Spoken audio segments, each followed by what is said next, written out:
자, 이게 세 번째 유형이죠. 자, 세 번째 유형 보시면 자, 문제 첫 번째 항이 2고 그 다음에 am 플러스 1은 2am 플러스 1입니다. 자, 여기서 이게 두 번째 유형의 특징은 뭐냐면 그 an 앞에 이렇게 숫자가 오는 거예요. 숫자가. 근데 이제 뒤에 상수항이 없고 뒤에 상수항이 없으면서 숫자가 왔다라면 이거는 등비수열입니다. 그죠? 그 다음에 이 앞에 있는 숫자가 없고 뒤에 플러스 1만 왔다면 이건 등차수열이에요. 근데 둘 다 이렇게 오는 경우는 세 번째 유형이다라는 겁니다. 자, 그래서 이런 경우는 일단 제일 처음에 우리가 크게 이제 두 단계 나누는데 첫 번째는 알파를 이용해서 이렇게 표시를 합니다. am 플러스 1 마이너스 알파는 그다음 요 앞에 오는 숫자로 묶어 주시고 an 마이너스 알파 이렇게. 그리고 나는 알파를 구하는 게 1단계가 됩니다. 그럼 얘를 다 정리를 하셔서 요 위에 처음에 요 식의 형태를 만들어줘요.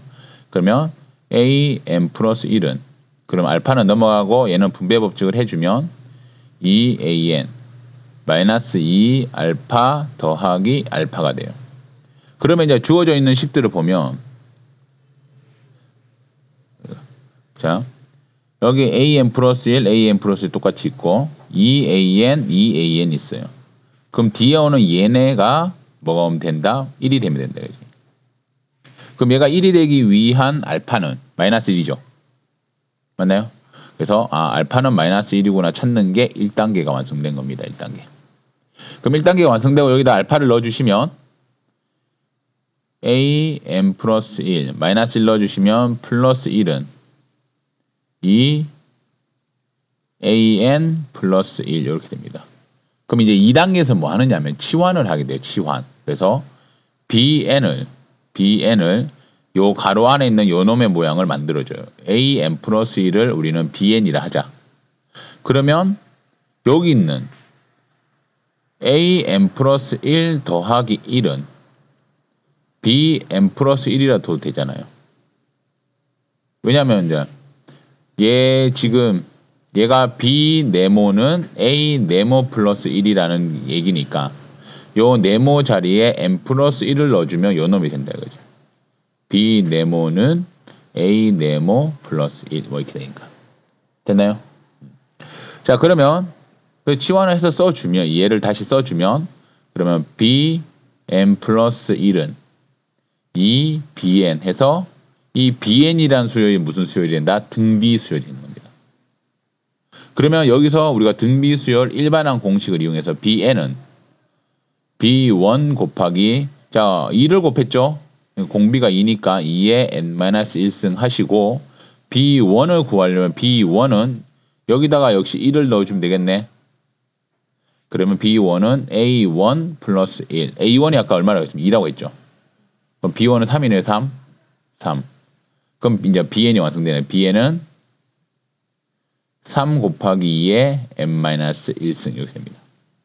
내가 궁극적으로 찾고자 하는 것은 an이지 bn이 아니라고요. 그러면 원래 bn은 뭘 치환한 거냐 해서 원상복귀를 시켜보시면 am 플러스 1입니다. 그럼 이 플러스 1이 넘어가 주시면 an만 남네. 그래서 an은 그럼 3 곱하기 2에 n-1승 플러스 1이 넘어가면 마이너스 1 해서 an이 완성이 되는 거예요. 그럼 이게 이제 2단계가 나오는 겁니다.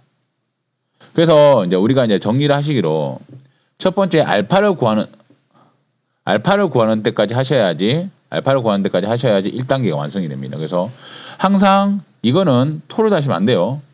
무조건 이렇게 쓰는 겁니다. 대신에 이제 뭐가 바뀌느냐? 요 앞에 오는 숫자가 여기 있는 숫자가 많이 바뀐다. 그럼 여기 있는 숫자는 바뀌는 거예요. 하지만 마이너스 알파를 붙이는 거는 절대로 안 바뀝니다. 그래서 얘를 정리를 하셔서 알파를 찾는 게 1단계예요. 그러면 이제 여기에 모양이 똑같아지니까 뭐 하나는 n이고 하나는 n 플러스 1이라지 이건 다음 항을 얘기하는 거니까. 그래서 치환을 하시게 되면 어디 가냐? 치환을 한 놈은 결국은 등비수열이 된다. 그래서 치환을 통해서 등비수열을 만들어서 일단은 치환한 놈의 일반항을 찾는 게 1차 목표입니다. 치환한 놈 여기 있네요. 그죠? 치환한 놈의 일반항을 찾았어요. 그러면 그 놈은 이제 원상복귀 시켜서 an을 구하면 된다. 그죠? 그러니까 큰 덩어리가 따지면 3개가 되는 거예요. 1단계는 알파 구하기, 2단계는 bn의 일반항 구하기. 그리고 원상복귀해서 am 구하기. 됐어요? 네, 크게 이렇게 세 단계로 나눠서 푼다. 그러니까 이 점화식은 첫 번째 이제 우리가 연습하셔야 될 부분은 뭐냐면 이 점화식을 딱 보고 이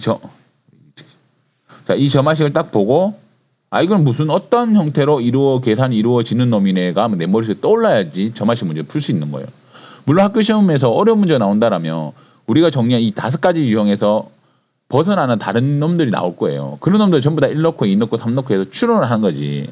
이런 계산에 의해서 구하는 건 아닙니다. 그러니까 계산에 의해서 구하는 건 요 5가지다라고 생각을 가지고 이렇게 푸시는 거예요. 그럼 이제 딱 보고 전체적으로 이렇게 하고 그다음 이렇게 하고 그다음엔 답을 구하는 거예요. 이게 머릿속에 남아 있어야 된다고. 나머지 점화식 유형도 마찬가지라고. 그게 되셔야지 1년, 2년이 지나도 안 까먹는 거예요. 알겠습니까?